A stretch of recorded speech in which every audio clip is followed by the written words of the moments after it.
الحشر، الممتحنہ،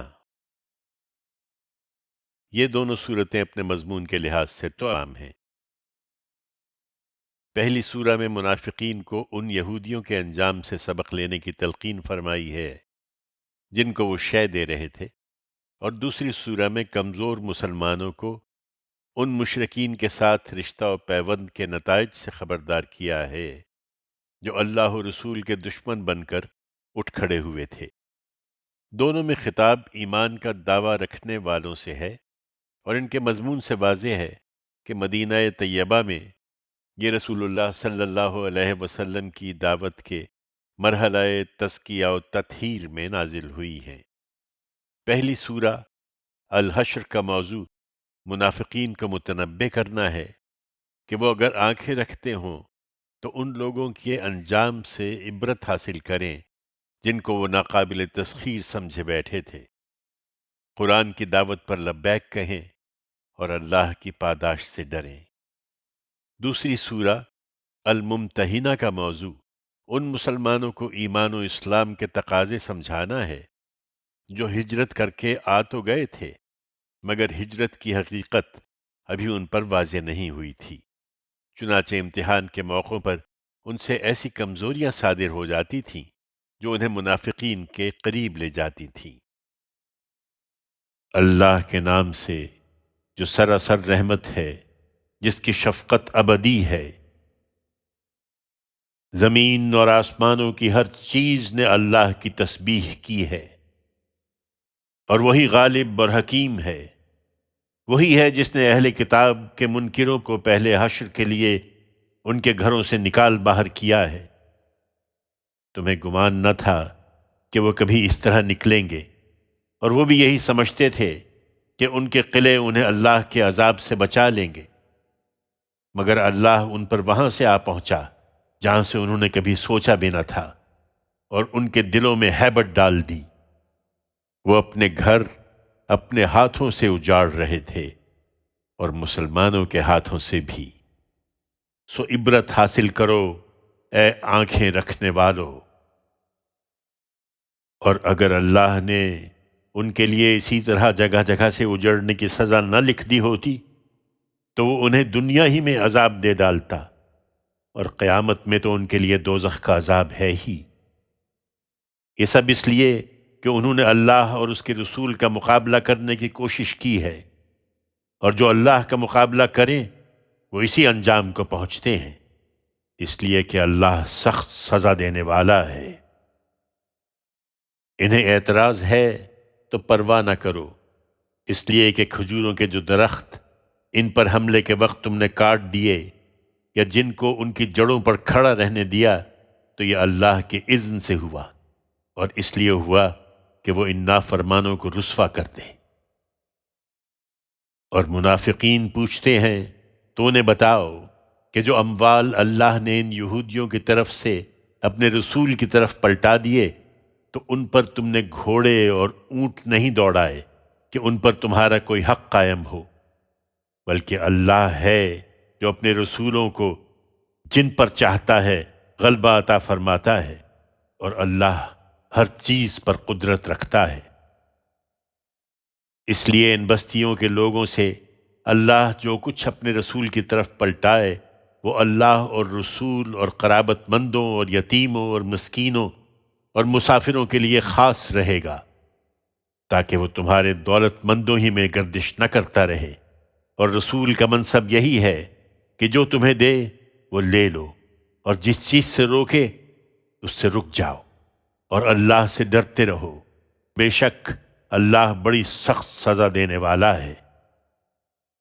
پھر یہ خاص کر ان غریب مہاجروں کے لیے ہے جو اپنے گھروں اور جائیدادوں سے نکال باہر کیے گئے ہیں۔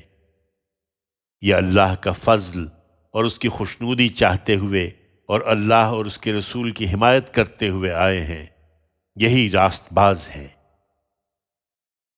ان منافقوں کے برخلاف جو لوگ اس دیار کو ان سے پہلے ٹھکانہ بنائے ہوئے اور اپنا ایمان محکم کیے ہوئے ہیں، وہ ان لوگوں سے محبت رکھتے ہیں جو ان کے بعد اب ہجرت کر کے ان کی طرف آ رہے ہیں، اور جو کچھ ان مہاجروں کو دیا جا رہا ہے اس سے اپنے دلوں میں کوئی خلش محسوس نہیں کرتے اور انہیں اپنے اوپر ترجیح دیتے ہیں، خواہ اپنی جگہ خود ضرورت مند ہوں۔ حقیقت یہ ہے کہ جو خود غرضی سے بچا لیے جائیں وہی فلاح پانے والے ہیں، اور یہ جو ان کے بعد آئے ہیں وہ بھی یہی دعا کرتے ہیں کہ پروردگار ہمیں اور ہمارے ان بھائیوں کو بخش دے جو ایمان لانے میں ہم پر سبقت لے گئے، اور ان اہل ایمان کے لیے ہمارے دلوں میں کوئی بغض نہ پیدا ہونے دے۔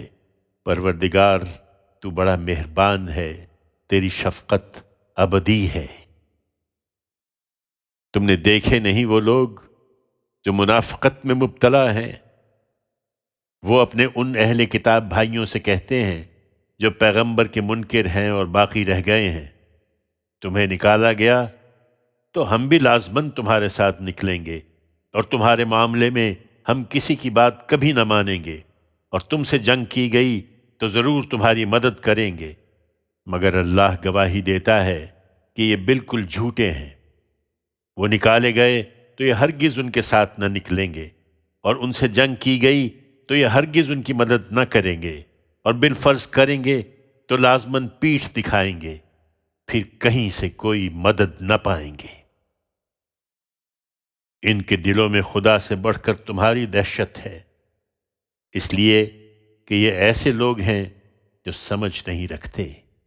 یہ کبھی اکٹھے ہو کر میدان میں تمہارا مقابلہ نہ کریں گے، بلکہ قلعہ بند بستیوں میں بیٹھ کر یا دیواروں کے پیچھے چھپ کر لڑیں گے۔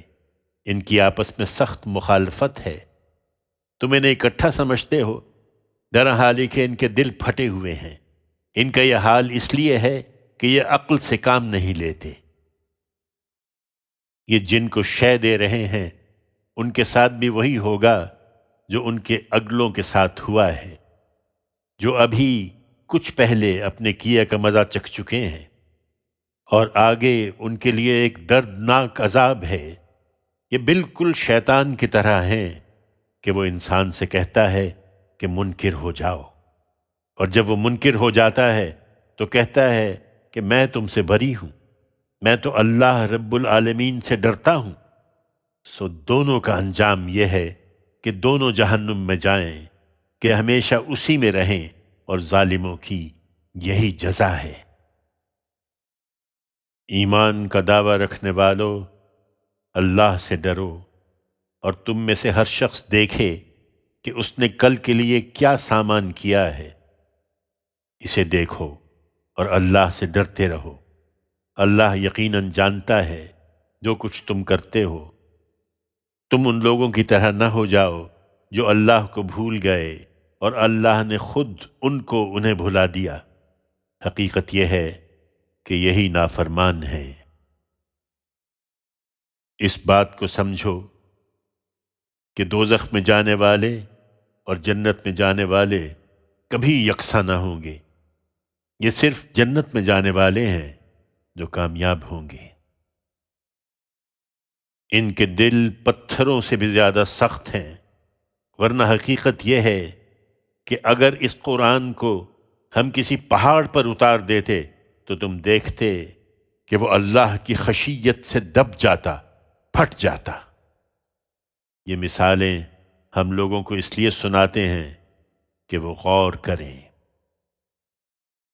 وہ ہمیشہ یاد رکھیں کہ وہی اللہ ہے جس کے سوا کوئی الہ نہیں، غائب و حاضر کا جاننے والا۔ وہ سراسر رحمت ہے، اس کی شفقت ابدی ہے۔ وہی اللہ ہے جس کے سوا کوئی الہ نہیں، بادشاہ، وہ منزہ ہستی، سراسر سلامتی، امن دینے والا، نگہبان، غالب، بڑے زور والا، بڑائی کا مالک۔ پاک ہے اللہ ان سے جو یہ شریک بتاتے ہیں۔ وہی اللہ ہے نقشہ بنانے والا، وجود میں لانے والا، صورت دینے والا۔ سب اچھے نام اسی کے ہیں۔ زمین اور آسمانوں کی سب چیزیں اس کی تسبیح کرتی ہیں، اور وہ زبردست ہے، بڑی حکمت والا ہے۔